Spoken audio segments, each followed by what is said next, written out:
The last thing Ada remembered was the sound of glass shattering as her SUV rolled over and over. When she woke up in a hospital bed, machines were beeping, her head was wrapped in bandages, and sharp pain shot through her body. Her father, her lawyer, and her friend Amina had all survived the wreck, but whoever ran them off the road had vanished. Police found the attacking truck abandoned. No driver, no license plates, zero physical evidence left behind. There was exactly one piece of good news to come out of the wreckage. Barrister Ade arrived at the hospital carrying a laptop, confirming that the digital land records survived the crash. The Federal Land Registry legally recognized Ada's mother, Rebecca, as the original owner, but victory remained out of reach. The registry needed one final requirement: an eyewitness physically present when Rebecca signed the documents. Amina shook her head. She witnessed the preliminary business agreement, not the official registration.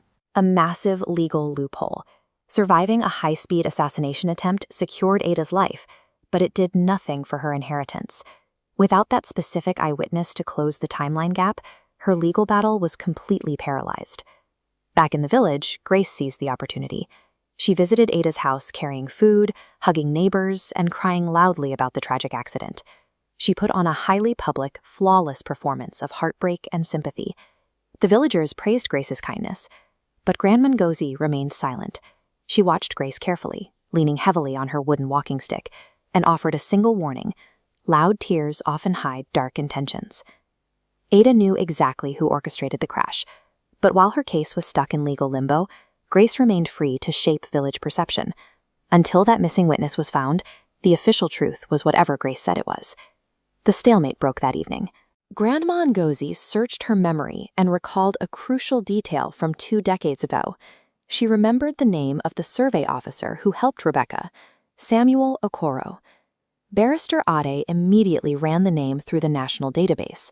Samuel was retired, but he was alive. They located him living in a small, isolated village several hours away, near Enugu. But Ada wasn't the only one hunting for Samuel. Grace's network of informants intercepted the discovery. She stormed into the village chief's house, clutching a photograph of the elderly survey officer. The chief's reaction was immediate. Seeing the photo of Samuel Okoro brought the weight of the past back into the room. He knew this man was the one link who could prove his own complicity in the fraudulent land claims. Panic set in. The chief urged Grace to surrender before the situation became uncontrollable, but Grace simply stood her ground. She bypassed the chief entirely. If Samuel Okoro made it to a courtroom, Grace would lose everything. So she made a direct, lethal decision: hire outside men to ensure the witness never reached the stand. The struggle for the land moved out of the archives and onto the road.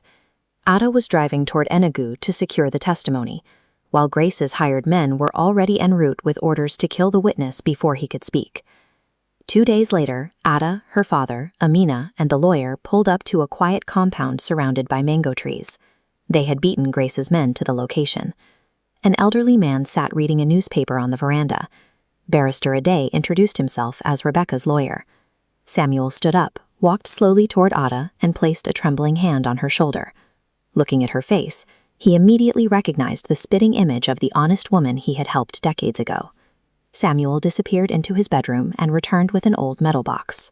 Inside were survey maps, intricate boundary sketches, and registration receipts, and the ultimate proof: a photograph showing Rebecca signing the land papers, with Samuel standing right beside her. Rebecca had planned for this exact scenario. She specifically asked Samuel to keep copies of every single document hidden away. She told him that one day her daughter might need them. Boom! A massive explosion shook the compound windows. Everyone rushed outside.